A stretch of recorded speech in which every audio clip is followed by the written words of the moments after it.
Hello there, I'm Cody the Coin Raptor, and happy halving to everybody. We had a successful Bitcoin halving on the 20th of April, and in today's video, we're going to talk about what that means for Bitcoin, and we're also going to go into some interesting news regarding what Sam Bankman-Fried has been up to, and talk about the inflows to the ETFs as well as options and what's going on this week.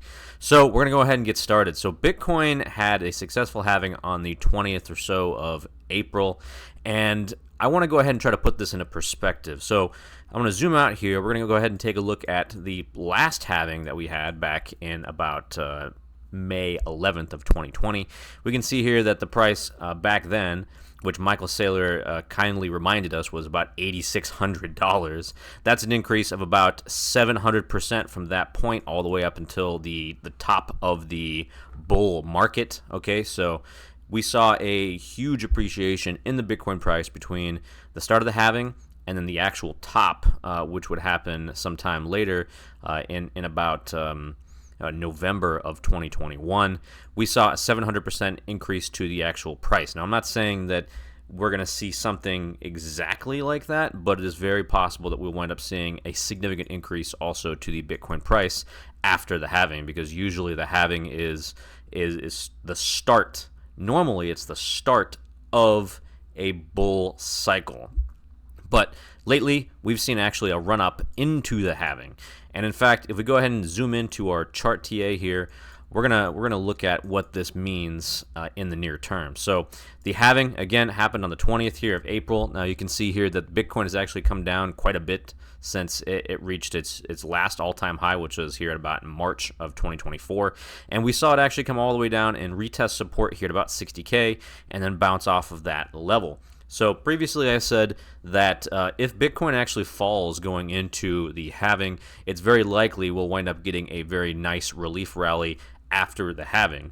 However, if Bitcoin, if it spiked before the halving, most likely we would get a sell the news type event in which we'd see them, traders and other people wind up selling after the event. So in fact, we got the first kind of scenario going on here where it sold off prior to the halving, and then now we're starting to see a little bit of a bounce. And in fact, so far, we've seen a strong breakout here above 65K. That's good news. What we need to see is a move above the next resistance level here at about 68K or so. So I'm going to go ahead and put this up here at about 68,000. And then after that point, we want to go ahead and see a strong rally above 70, 71 or so. That's the next point of resistance that we're looking for with Bitcoin. Now, I think currently momentum is definitely on the bullish side, and the RSI on the daily, the relative strength index is only at 50, so there's still plenty of room left to run. I do think we can go back up here to 70K in the near term. Now, I also want to go ahead and talk about the Bitcoin dominance as well. Bitcoin dominance has actually gone all the way up to almost 57%. Very close here to resistance here at about 57%. Right now, it's sticking at about 55% or so. Now, this is normal for Bitcoin. It normally actually does that, where it runs up much higher compared to where it would normally be. Every single time the halving happens, you just see more people buying Bitcoin and holding Bitcoin compared to the rest of the crypto market. So this is not anything new, or this is normal Bitcoin behavior here. So I do think we can actually push above 57% in the near term for Bitcoin dominance as well. Now, I also want to go ahead and talk about the long-term holder supply. Again, this is something that I'm really closely paying attention to. It's sitting at about 78% or so of the total supply being held by long-term holders, and that's always a good sign when you have such a high level of the supply held by long-term holders. They are not likely to sell unless we continue to rip higher. As soon as we rip higher, we'll wind up seeing this number decrease probably back down to 50-60% or so, or like we saw here in 2021, maybe 67%, somewhere in that region.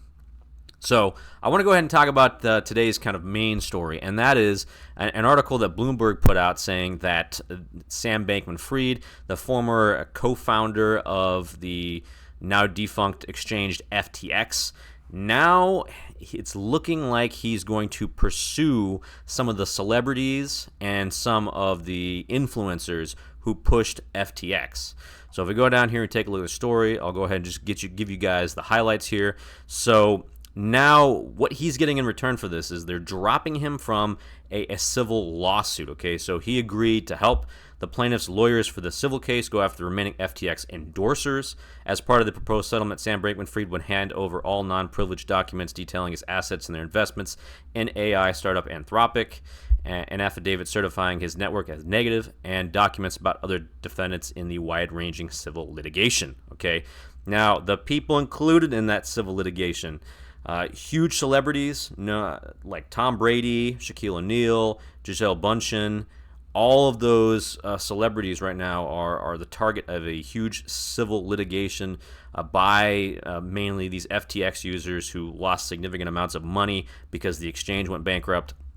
And now they're saying that now Sam Bankman-Fried is going to be helping them trying to win their case against these celebrities, and they could potentially be winning up to $1.3 million as part of this settlement. So very interesting news. I'll follow this more as more information becomes available, but the simple fact is that now Sam Bankman-Fried seems to be flipping on these influencers that helped push FTX to the level it was. So very interesting news here coming out of Bloomberg.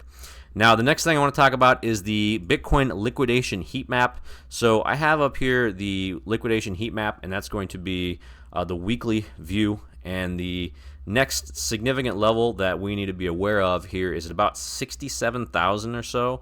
There is a liquidation leverage for shorts at about $382 million worth of short liquidity sitting at that level.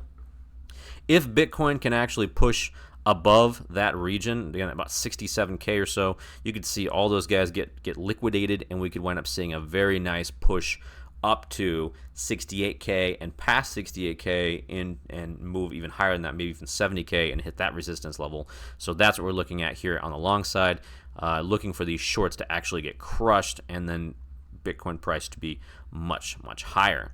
I also want to go ahead and talk about the ETFs, okay, because we have to talk about the ETFs.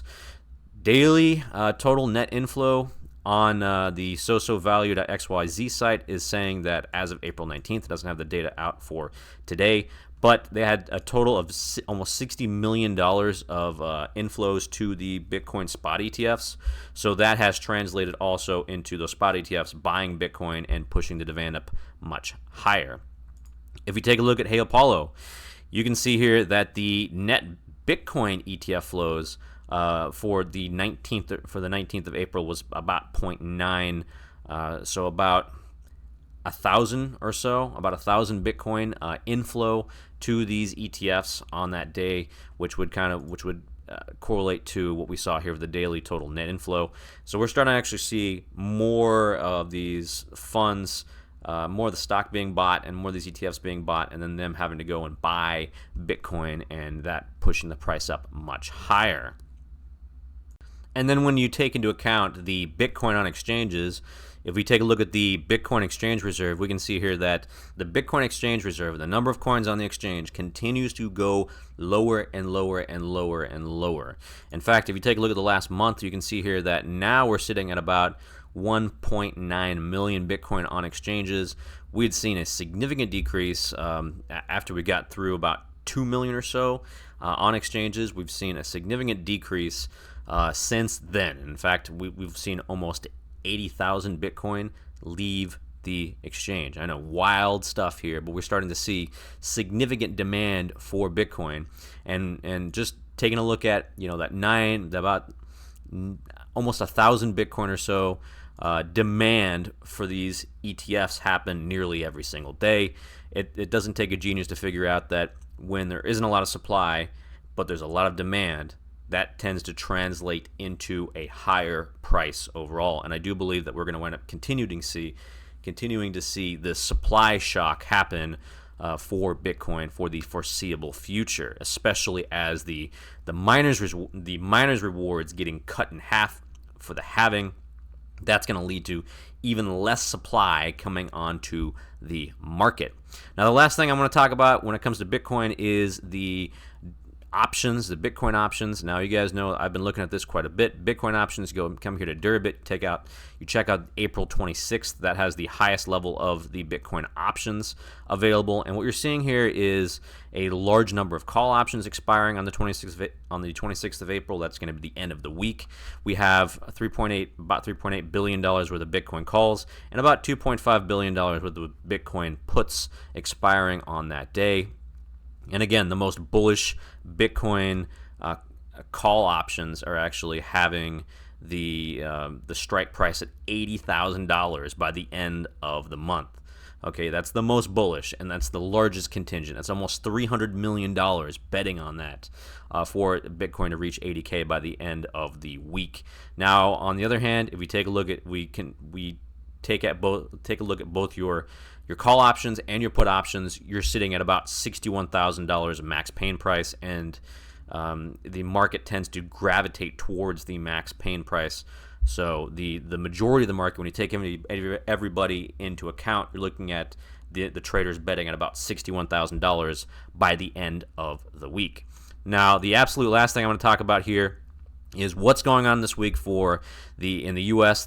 For the economic reports and the Fed speakers. This is on Market Watch. You guys can come check this out. Monday, nothing big going on. Tuesday, new home sales. Wednesday, durable goods.